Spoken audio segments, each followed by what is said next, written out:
Notre invité Tariq Ramadan, professeur d'études islamiques contemporaines à l'université d'Oxford. Bonjour. Bonjour. Vous avez publié il y a quelques semaines Le génie de l'islam aux presses du Châtelet, Tariq Ramadan. Vous n'êtes pas le bienvenu en France. C'est vrai ça ou pas? Je ne suis pas le bienvenu par une certaine classe politique et par certains médias qui sont systématiquement dans la diabolisation de la personne. C'est tout à fait le contraire sur le plan du terrain et tous le savent. C'est-à-dire que la parole, elle est entendue sur le plan du terrain, elle est respectée, elle est partagée. Je travaille avec énormément de monde. Diabolisation de la personne ou diabolisation de la pensée? Non, justement, et c'est ça le problème. Si vous regardez ce qui s'est passé ces derniers temps, on a déplacé la question sur ma personne en me diabolisant, en évitant de parler de la pensée. Par exemple, ce dernier livre dont vous parlez, vous m'invitez aujourd'hui, personne n'en a parlé parce que si vous le lisez, vous voyez ce à quoi j'appelle les Français musulmans, ce à quoi j'appelle les Occidentaux musulmans en termes de citoyenneté, en termes de sortir des clivages sociaux ou de l'enfermement, la ghettoisation intellectuelle. Ce à quoi j'appelle, c'est à une citoyenneté qui fait que aujourd'hui nous devons devenir des sujets. C'est ça. Donc on ne veut pas entendre cette pensée-là parce que je suis critique par rapport aux politiques. Moi, je suis un citoyen. Et en tant que citoyen, je m'occupe de tout et je veux m'occuper de tout. Eh bien, nous allons parler de vos critiques, justement, de votre regard sur la société française. Karim Benzema, qui affirme que Didier Deschamps a cédé à la pression d'une partie raciste de la France. Est-ce insupportable, inacceptable, ce genre de propos? Comment le recevez-vous? Je le reçois en disant la chose suivante. Le fait qu'il y ait en France, et en particulier dans le domaine du sport, du racisme. On l'avait vu avec Laurent Blanc à l'époque, on a même entendu Giroud qui l'a mis en évidence, pas simplement aujourd'hui Cantona.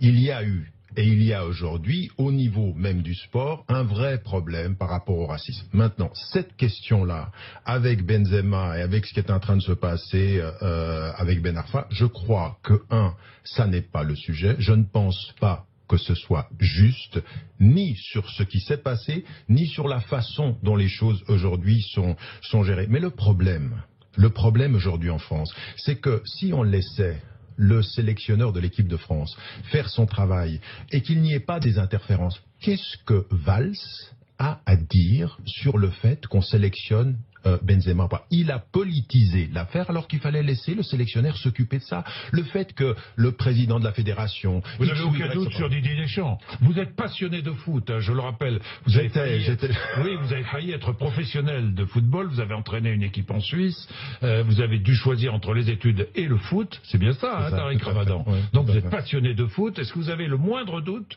sur la sincérité de Didier Deschamps? Moi, je ne le connais pas, mais je ne pense pas que sur cette affaire-là, on puisse parler de racisme caractérisé, qu'il y ait eu des influences, qu'il y ait eu des pressions. Non, je pense qu'aujourd'hui, Benzema, de ce point de vue-là, sur sa réaction, là, juste avant le début je pense que c'est maladroit, je pense que lui n'aurait pas dû réagir sur cette affaire-là, parce qu'il y a quand même une situation, il y a quand même un fait, il y a quand même quelque chose qui lui est reproché de ce point de vue-là, et puis il y a un esprit d'équipe, et le sélectionneur, il doit penser à l'esprit d'équipe, il doit penser à la cohésion. Maintenant, qu'on ne mélange pas les choses dans la discussion raisonnable et posée que nous avons, il faut poser la question du racisme en France. Et la question du racisme en France, elle est vis-à-vis des Arabes, elle est vis-à-vis des Noirs, elle est vis-à-vis des Roms. On a une vraie question. Elle touche bien sûr, l'antisémitisme et l'islamophobie et tous les racismes doivent être refusés et on doit s'engager.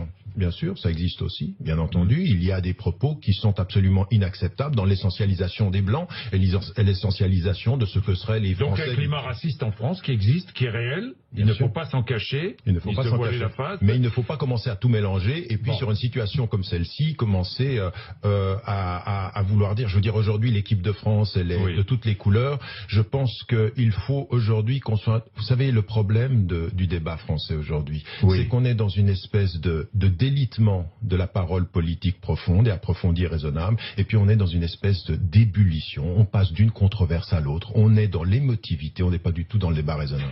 Pourquoi vouloir acquérir la nationalité française? Écoutez, ça fait 30 ans, moi, vous savez, toute ma culture, je parle français comme vous, toute ma culture, toute ma famille est française. Ce qu'on dit aujourd'hui, Tariq Ramadan a envie de jouer un rôle politique. Alors je vous le dis maintenant, je ne vais pas jouer de rôle politique dans le sens où on l'entend, c'est-à-dire de vouloir entrer dans des élections. Jamais de création d'un parti musulman, jamais d'idée de vous présenter à la présidentielle, par exemple. Absolument, absolument ça ne vous a pas effleuré l'esprit. Ni effleuré l'esprit, ni ça fait partie de mes plans. En plus, aucune carrière politique à engager. Mais attendez, carrière politique, comme vous venez de le dire, aucune. Oui. Parole politique de citoyen. Et qui sera entendu maintenant de l'intérieur en devenant français, en disant ça fait 30 ans que ce que je vous dis, vous essayez de me faire dire. Tariq Ramadan, il est suisse, il vit à l'extérieur. Ma parole politique, ça fait 30 ans que je l'ai. Quand je dis aux Français musulmans, quand je dis à tous les Français, aujourd'hui, il n'est pas l'heure de s'enfermer dans les ghettos sociaux. Aujourd'hui, la vraie question en France, c'est la question socio-économique. Quand je dis aujourd'hui que c'est inacceptable que le gouvernement français passe une loi travail et qu'il utilise le 49.3, quand on remet en cause les modalités des licenciements, quand on remet l'article 2, toutes ces questions-là, la question pour moi qui m'intéresse, au lieu qu'on arrête de me... Je dis aux Français musulmans, arrêtez de parler de l'islam tout le temps, ne tombez pas dans le piège dans lequel on veut vous faire tomber, vous assignez à l'identité musulmane et devenez des citoyens. Mais c'est vous qui parlez de l'islam tout le temps, non, quand vous parlez par exemple du foulard, quand vous parlez du foulard, souvent... Très souvent, notamment dans les tribunes. Vous parlez de l'islam. Mais je parle de l'islam en disant quoi? En disant trois choses. La première des choses, rien dans votre appartenance à l'islam ne vous empêche d'être citoyen. Deux, à partir de vos références, devenez des citoyens responsables. Le but, ce n'est pas de devenir citoyen en ne parlant que de ses droits, mais de devenir citoyen en parlant de sa responsabilité. Le problème, justement, c'est que souvent, quand on me fait intervenir, on dit Tariq Ramadan, intellectuel musulman, qui ne parle donc que l'islam. Combien aujourd'hui, vous me donnez la possibilité de le faire, me donne la possibilité de parler de la question sociale, de la question par exemple dans laquelle je suis engagé. Vous n'entendez, regardez sur mon Facebook, regardez sur mon site personnel, tous les sujets sont abordés. La question des réfugiés, la question des migrations, la question de l'emploi, la question pour la femme qui m'intéresse aujourd'hui. Et c'est pour ça qu'on parasite mon discours. On veut s'en prendre à la personne parce qu'on ne veut pas. Dans ce dernier livre-là, j'aborde toutes ces questions en disant quoi? En disant par exemple que la question de la femme aujourd'hui, c'est l'égalité du salaire, c'est l'accès à l'emploi. Moi, qu'on arrête de me parler du foulard et qu'on me parle l'éducation, l'accès à l'emploi et l'égalité des salaires. C'est ce que je dis et c'est ce que je répète. Bien, je vais revenir sur vos engagements, mais quand même, question, je lisais un portrait dans Le Monde récent, où il était écrit, question posée, seriez-vous engagé dans un combat culturel préalable à la prise de pouvoir politique? C'est ce qu'écrivaient mes consoeurs. Est-ce que vous êtes engagé dans un combat culturel préalable à la prise de pouvoir politique? Mais absolument pas, absolument pas. Vous savez, il y a une chose qu'on peut retenir. Où est-ce que vous vous situez politiquement, d'ailleurs? Moi, je suis plutôt à gauche. Je suis plutôt à gauche. Vous savez, mon travail, là, je suis en train de préparer un manifeste pour une théologie islamique de la libération. Un travail qui est un travail de fond sur la libération. Mes accointances politiques, je ne l'ai jamais caché, sont plutôt dans la responsabilité citoyenne et le travail sur le plan de la justice sociale. Ce que vous avez cité, l'article du Monde ou l'article de Mediapart, la chose qui en ressort et qu'on peut garder, c'est simplement une chose.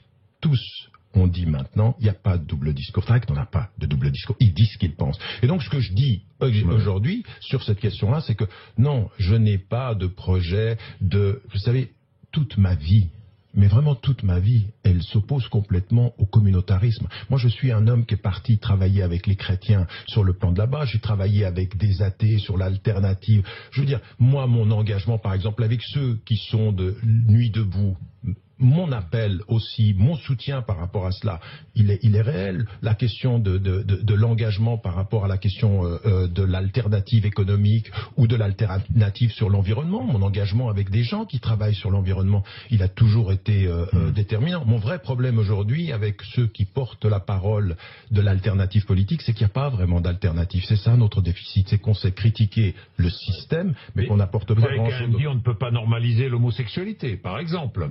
Vous l'avez dit. Oui, non mais attendez, vous savez où j'ai dit ceci? D'abord j'ai dit, d'un point de vue religieux, toutes les religions confondues, sur la question de l'homosexualité, elles vous diront que ça n'est pas religieux. Moi, ma question, elle a été toujours de dire, vous respectez la personne, même si vous n'êtes pas d'accord avec l'action. Mais vous savez où c'est que j'ai dit ça? Parce qu'il faut contextualiser. J'ai dit ceci au Maroc. Oui. Au Maroc, je n'ai pas dit simplement on ne peut pas normaliser. Je dis de notre point de vue de référence, on ne peut pas normaliser, mais le respect de la personne, même si on n'est pas d'accord avec. Au Maroc, c'est-à-dire que c'est pas en France, c'est que et c'est pas un double discours, c'est de dire, de ce point de vue-là, eh bien, de ce point de vue-là. Soyons aujourd'hui. Vous avez aussi dit les musulmans doivent débattre pour savoir s'il est acceptable de mettre à mort une femme à coups de pierre. Non, je n'ai pas dit ça. Vous voyez, ça, de nouveau... ça a été reporté. C'est faux. Non, c'est faux. C'est faux. Qu'est-ce que j'ai dit sur la question du moratoire. Et vous savez, 17 ans plus tard, les faits me donnent raison. Mais on va pas... Vous voyez, vous reprenez sur des choses... Mais non, je ne reprends pas parce que je veux que les choses soient claires. Oui, mais Ramadan. Vous savez, j'ai souvent répété ceci et souvent les choses sont claires. Je me suis opposé à l'application de la peine de mort, des châtiments corporels et de la lapidation dans tous les pays majoritairement musulmans. C'est ça ma position. Maintenant, vous êtes en face de moi, c'est bien beau de vous le dire à vous. Mais si vous voulez faire changer les mentalités, vous ouvrez un débat, vous dites, on arrête. Vous le dites à tous les musulmans que... Je le dis partout. Mais attendez, vous savez, écoutez, je vais vous dire une chose. Allez-y. Tous mes propos sont sur Internet. Je suis intervenu récemment devant 10 000 personnes au projet. Quel est mon propos? La citoyenneté, l'ouverture avec les autres. Qu'est-ce que je dis? Dans les pays majoritairement musulmans, la question de l'application de la peine de mort, la question de, par exemple, sur les migrants au Qatar, et mon intervention est publique, je dis que notre façon de gérer la question des réfugiés et des migrants, des travailleurs immigrés, est inacceptable. Je le dis au Qatar, sur le Qatar et sur tous les États du Golfe. Qatar, vous êtes proche du Qatar en plus. Non, je ne suis pas proche du Qatar. Le Qatar est proche de vous. Non, ni le Qatar est proche de moi, ni moi je suis proche du Qatar. Non. Le fait de travailler, vous savez, je travaille en Angleterre. Est-ce que vous allez dire que je suis proche de la politique anglaise? Mais non, je suis extrêmement critique. Est-ce que vous, parce que vous êtes en France, vous êtes un soutien de Valls? Mais non. Il y a les musulmans français, d'ailleurs, qui regardent beaucoup ce qui se passe en Grande-Bretagne. Beaucoup. Je vais vous parler de l'islam, qui est une religion française. Bien sûr. On est d'accord. Soumise aux lois de la République. Tout à fait.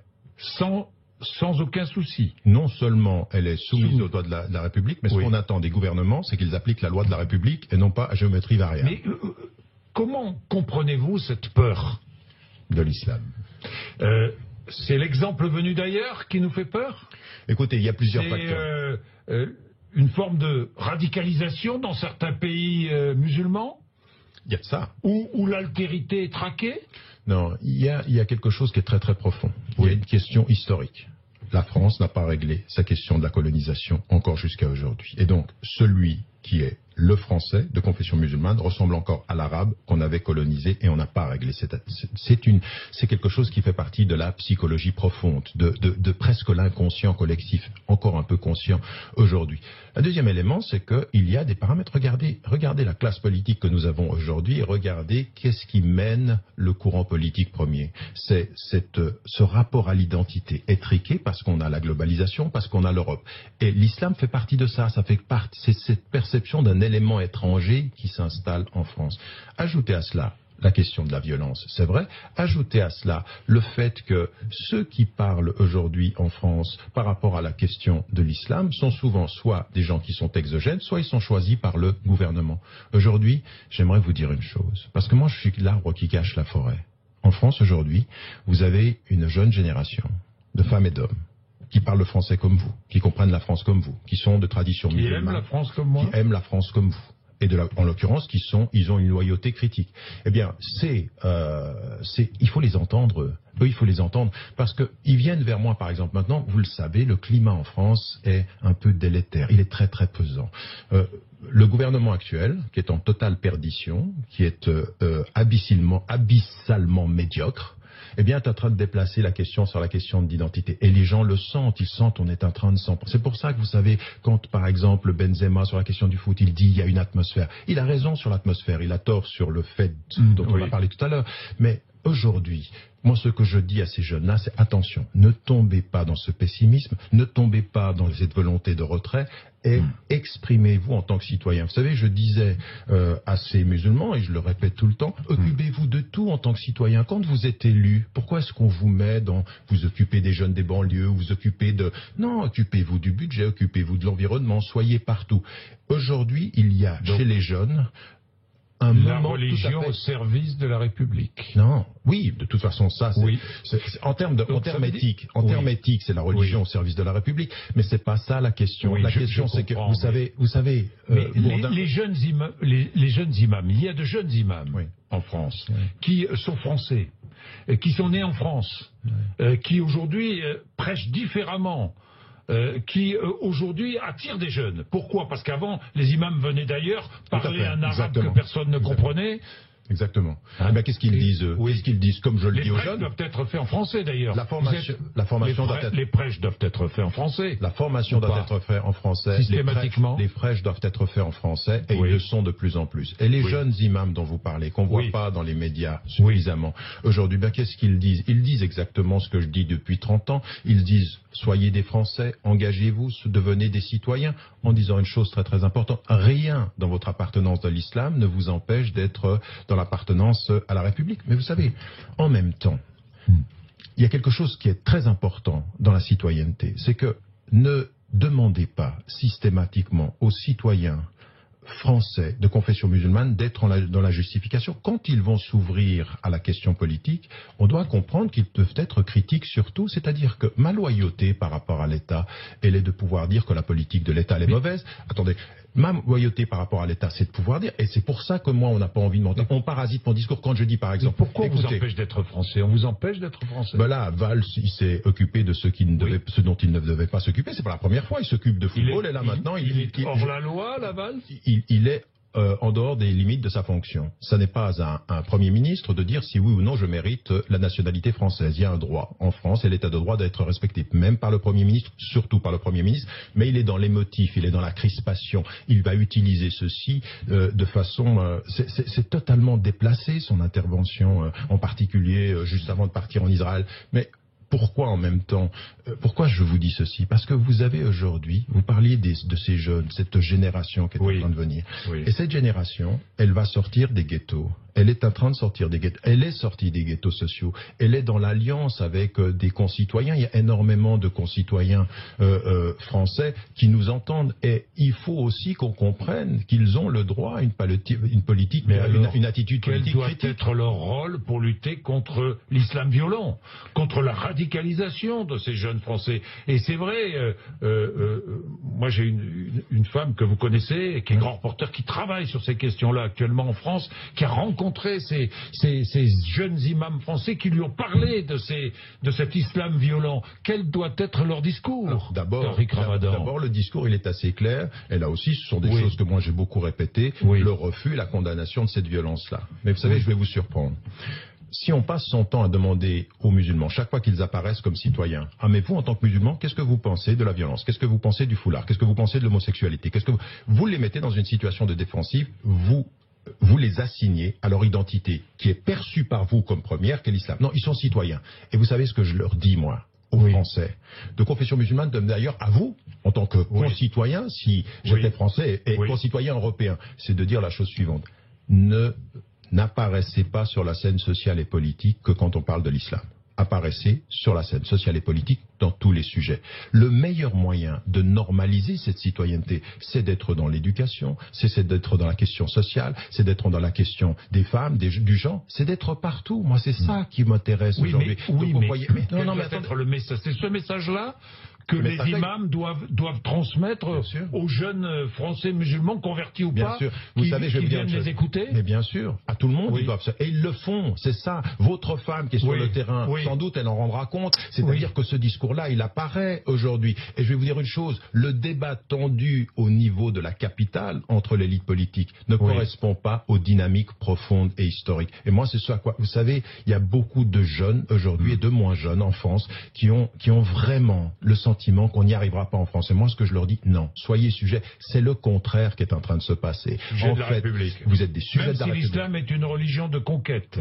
Non, c'est pas une religion de conquête. Non, absolument pas. Et là aussi, vous voyez, dans ce livre, je le dis, moi, ce qui m'intéresse, ça n'est pas le nombre de convertis. Ce qui m'intéresse, c'est d'être témoin de mon éthique citoyenne. Moi, j'appelle à une éthique de la citoyenneté. Donc, ça n'est pas une... Vous voyez, quand vous le dites de cette façon-là, on entretient une certaine peur. Aujourd'hui, parce que c'est un ressenti de gens. Vous avez exactement... Voilà. Alors, c'est pour ça que de ce point de vue-là, il faut déconstruire ces perceptions-là et voir aujourd'hui ces dynamiques de fond. Moi, vous savez, je vais vous dire une chose. Je suis beaucoup plus apaisé. Contrairement à tout ce débat de diabolisation, eh bien, je suis très, très, très apaisé par rapport à la politique de long terme. Au-delà des prochaines élections, sur la prochaine génération qui vient, on va tous être surpris.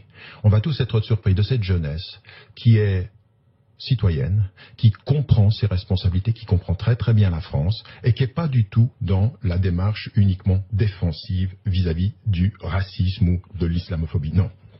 Ils sont dans une démarche qui va porter ses fruits parce que elle sort du ghetto intellectuel, elle s'établit aujourd'hui des relations avec des Français de toutes athées, agnostiques, juifs, chrétiens. Et ça, c'est le pari. Et ça, c'est ma réponse aux politiques aujourd'hui. Aujourd'hui, les politiques font exactement ce que Daesh veut. Daesh, il veut nous diviser. Aujourd'hui, la France profonde, les citoyens, ils sont ceux qui vont faire l'union. Et c'est ça à quoi nous devons appeler les gens. Une intelligence du pays et un engagement. C'est ce que j'ai appelé le nouveau nous. Et vous savez ce que c'est le nouveau nous? C'est que vous et moi, nous sommes nous, au-delà de votre religion, avec ou sans religion, le nous qui fera la France et non pas le vous et nous qui la divise. Merci Tariq Ramadan, il est 8h57.